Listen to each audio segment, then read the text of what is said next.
D'après la science, c'est très simple.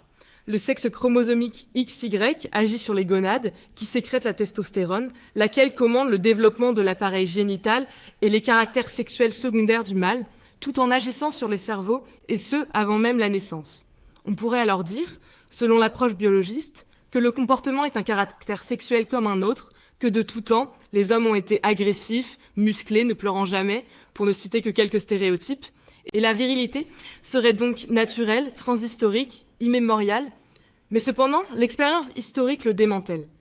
Si les hommes étaient entièrement déterminés par la nature, ils devraient être les mêmes, partout et tout le temps, ce qui n'est évidemment pas le cas.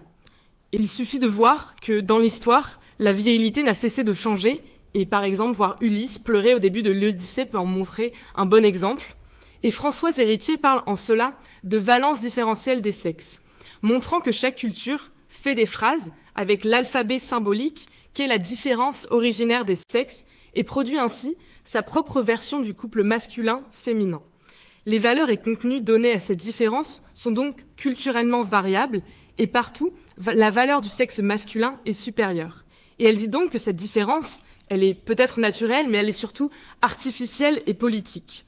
Connell, dans son ouvrage Masculinities, distingue 4 stratégies de définition de la masculinité.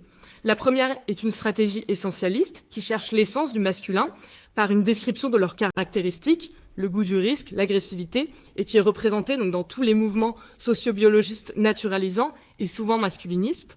La seconde définition de la masculinité est celle des sciences sociales positivistes. La masculinité, c'est ce que les hommes sont. La troisième est une définition normative.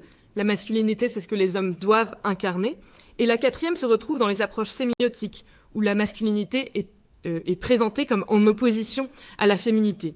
On pourrait en citer une cinquième, celle que Connell amorce avec son ouvrage, celle de penser les masculinités. Il n'y a jamais eu de crise de la masculinité, mais un discours de crise qui, lui, est bien réel, persistant. C'est un narrathème, c'est-à-dire un code culturel qui vise à mobiliser et qui, en retour, produit ses propres effets en suscitant des formes de panique de genre et en favorisant la défense masculiniste de